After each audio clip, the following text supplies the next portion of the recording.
Bonjour, bonjour, ici Véronique Hubert. Je suis votre formatrice et conseillère en entreprise préférée, spécialisée dans l'animal de compagnie et notamment dans le chien et le chat, et connue d'ailleurs dans le milieu comme Tata Véro. Alors aujourd'hui, on va parler de la destination des chiots et des chatons qui naissent chez les éleveurs sélectionneurs, et je ne parlerai que de cela, puisque mon sujet de réflexion du jour, c'est pourquoi et comment on peut faire réserver et vendre ensuite des bébés pour la repro ou l'élevage, les deux termes veulent dire la même chose, ou pour les expos. Je vous avoue que ça me rend assez perplexe. Alors, de quoi s'agit-il exactement? De façon générale, l'éleveur vend plus cher un chiot ou un chaton qu'il estime être de qualité ou de lignée supérieure. Très souvent, il s'agit d'un jeune qu'il aurait gardé pour lui, d'ailleurs, si les conditions s'y prêtaient.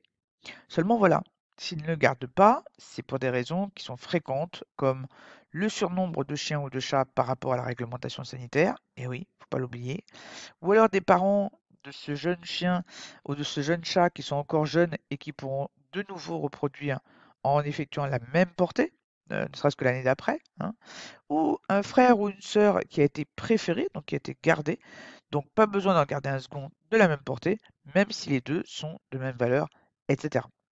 Le souci, c'est qu'il faut se poser quand même la bonne question. On parle d'un chiot ou d'un chaton de 2 ou 3 mois.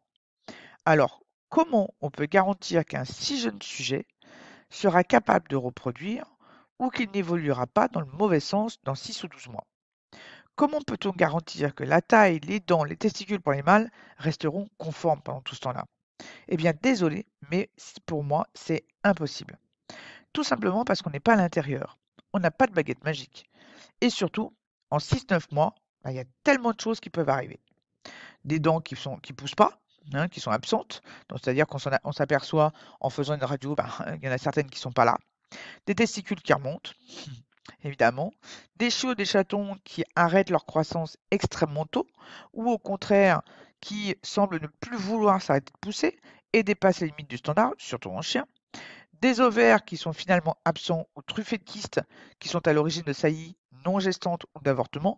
En tout cas, tout est possible. Qui plus est, sur le plan légal, ceux qui vendent pour repro ou exposition semblent oublier que ce n'est pas qu'un simple mot sur un document.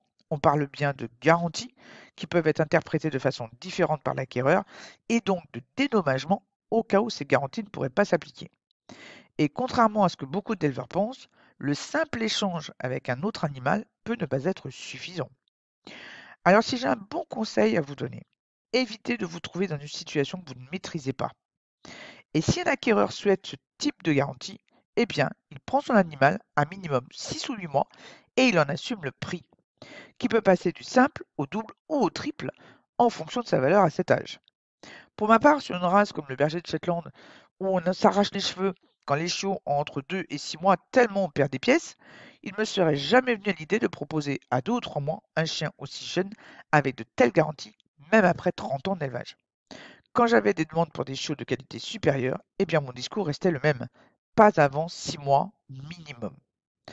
Et surtout dans une époque où les propriétaires sont de plus en plus procéduriers, avec des actes de vente dont les clauses sont souvent mal écrites, abusives ou absentes, et manquent trop souvent de clarté, il est plus prudent de s'en tenir à ce qu'on peut garantir, sous peine de lourdes conséquences financières. C'est Tata Vero qui vous le dit. Voilà, en espérant que ces petits conseils vous auront été utiles, je vous retrouve avec plaisir dans une prochaine vidéo et je vous dis à très bientôt.